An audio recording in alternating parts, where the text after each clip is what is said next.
welcome back, you guys. We are getting down to the wire, getting ready for Samhain. It is so exciting. I don't know about you, but I can feel like the prickles in the air and starting to feel that excitement and energy and maybe a little bit of anxiety. I don't know about you, but I've felt a little more kind of anxious lately, like catching my breath or like buzzing a little bit. So just no, totally normal, totally cool. Not a big deal to find yourself in that position, right? Goes part and parcel with Samhain. Today, we're going to talk a little bit about the Wheel of the Year. We have not talked about that during the Samhain countdown, and there's a reason. There's a particular way I wanted to talk about the Wheel of the Year. That was not just kind of the Witchcraft 101, Wicca 101 that you usually get. But I want to talk about the quarters of the year. So right now, we are going into Samhain, which is the last quarter of the year in terms of the cross-quarter days, the quarter days and cross-quarter days. And there's a season for each thing. So if you know about Wicca and witchcraft, there are certain times of the month that you do certain types of magic.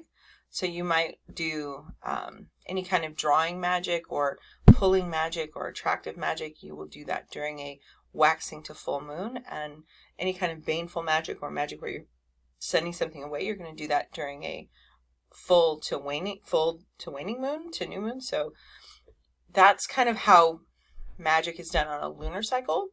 But there's also a solar cycle, and the solar cycle has to do with the traversing of the god through the sun calendar. So October means that everything's done. There's no more, October 31st marks the end of the harvest. The time of the god is at its lowest, and the old king is dead. The new king is yet to be born at Yule. So there's this very fallow time, and what we see, or what is typical in magical practices across different traditions, is that from Samhain, October 31st, until Imbolc at February 2nd, or Groundhog's Day, if you like, there's very little magic that's done for big purposes. You don't initiate people between Samhain and Imbolc. You don't do any kind of magic for,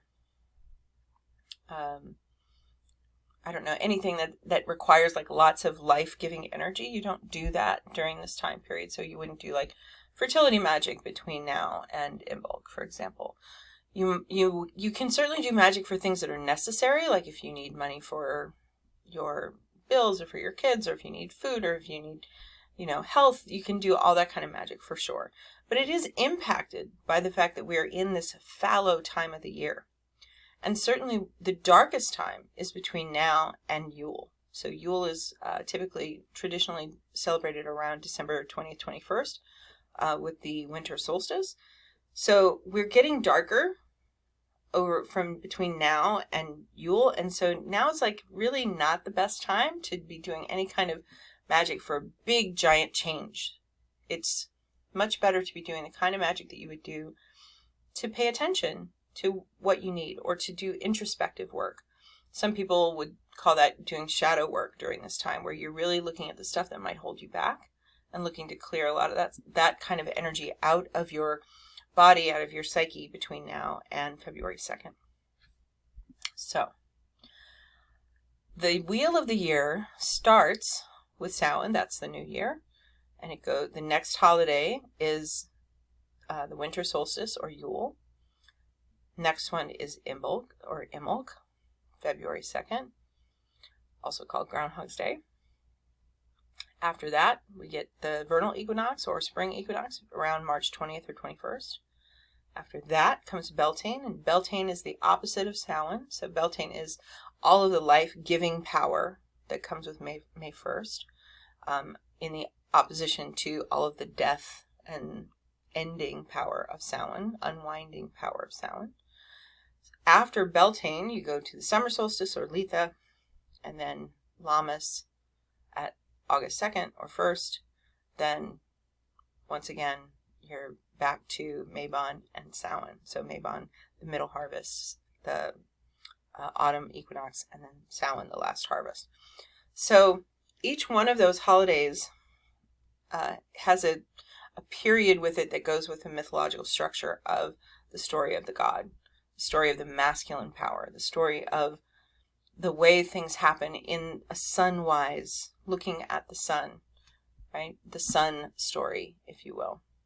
And it's important to recognize that there are two different versions. There's two different stories typically in witchcraft and Wicca specifically that really align with the role of men and women as our own, what's the word I'm looking for? As our own kind of embodiments of divinity. We see ourselves as the embodiment of the divine, along with everything else, everyone else. We are not separated from divinity. But you'll hear that if you ever attend a Wiccan ritual, or you'll hear people when you enter the circle, they'll often consecrate you and say something like, "You are goddess, you are always welcome in the circle," or "You are God, you are always welcome in the circle." And that's because it's a recognition of each person's divinity. So we are getting ready for Samhain. We are going to have a big Samhain ritual on Zoom on the 31st. I hope you can join us. It does require that you register. We have a registration page on our website. So please, please, please have a look at that, because we have had some trolls. So we want to make sure we can excise the trolls as necessary. But we do want to see you and hope you have a good time.